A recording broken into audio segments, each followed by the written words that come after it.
What is up, enthusiasts? It is Cedar here, and welcome back to another one of my videos. The amusement industry has a lot to offer, from world-class thrills to smaller family rides. And before a ride is finished, it has a lot to go through. The patent phase, the proposal phase, the planning phase, and it has to get approved by the government to be built.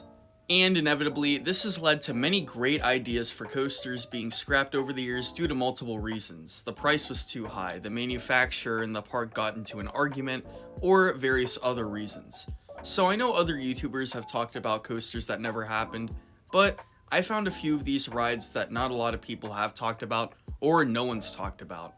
I've decided to not do some coasters you'll see a lot on other channels, but I decided to do my favorite picks for the coasters that were never built and present some information to you that you might have not known happened. For this list, I have many reasons why the coasters weren't built. I have coasters that never left the drawing board, and I have coasters that were set to be built. This is a pretty different list, and this is only based on how unique these attractions really were. I have 5 attractions that I decided to pick. 4 of them are roller coasters, and 1 of them is actually a flat ride. This is Cedar Flags, and these are my favorite attractions never built. Before I start, I just want to remind you all that a very few amount of my viewers are actually subscribed, only about a fifth of them. So if you want to keep more in touch with my videos, click that subscribe button and help Cedar Flags out.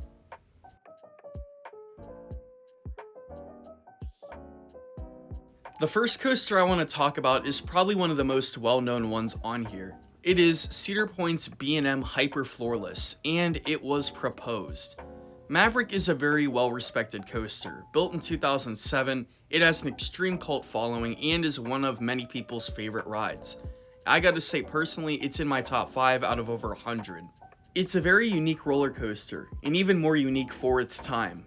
But did you know that Cedar Point was going to add something a lot taller and a lot less unique? In the mid-2000s, when Whitewater Landing was being torn down, Cedar Point met with executives in Orlando to talk about what the next coaster could be. They were deciding either between a new B&M or a new unique Intamin. Throughout the years, more plans have gone through with this B&M Floorless, and we've gotten some archives. This coaster was going to be over 200 feet tall and break all of the Floorless records previously exerted. And it was going to be inspired off of Kraken at SeaWorld Orlando, hence the location they met with the executives at. This was definitely a big proposal for the park for a while, but they looked at their other option, Intamin. This new Intamin wouldn't break any tallest or fastest records, but it would be a first of its kind, a 100-foot tall Intamin Blitz. And when it opened in 2007, it got mixed reviews, but over the years it's gotten a bigger following, and nowadays it is well respected and known as one of the best coasters on Earth. I think most people would agree with me that this was a much better option than that Hyper Floorless. And anyway, Cedar Point did get a Floorless after all. They replaced their stand-up trains on Mantis with Floorless trains and renamed it to Rougarou in 2015.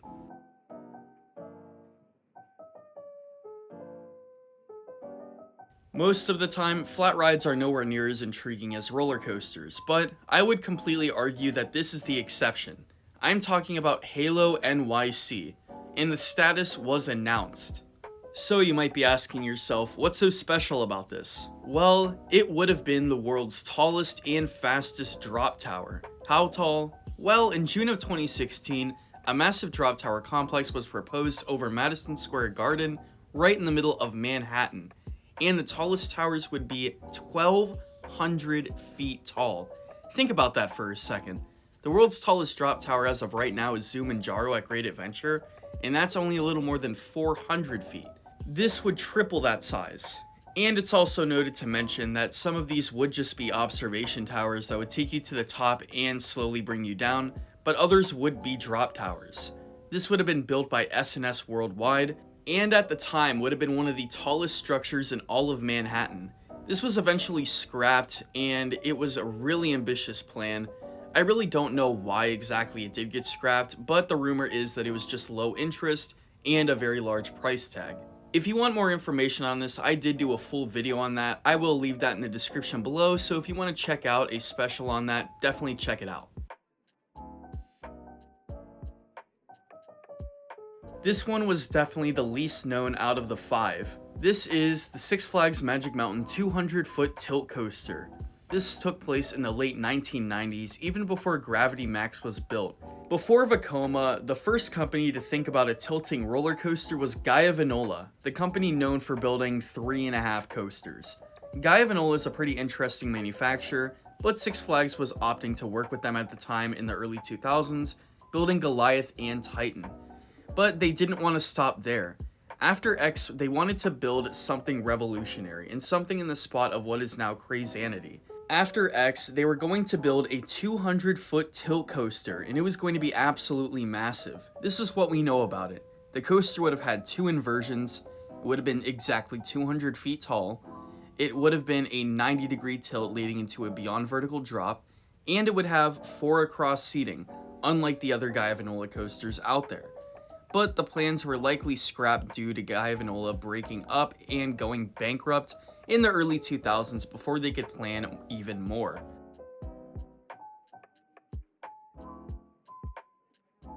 Now, the next coaster I want to talk about is definitely a lot less impressive than the last, but there's definitely a reason I put it on here. This is Turbulence at Hersheypark, and the reason I wanted to put it on here is because it was the closest to being built out of the 5.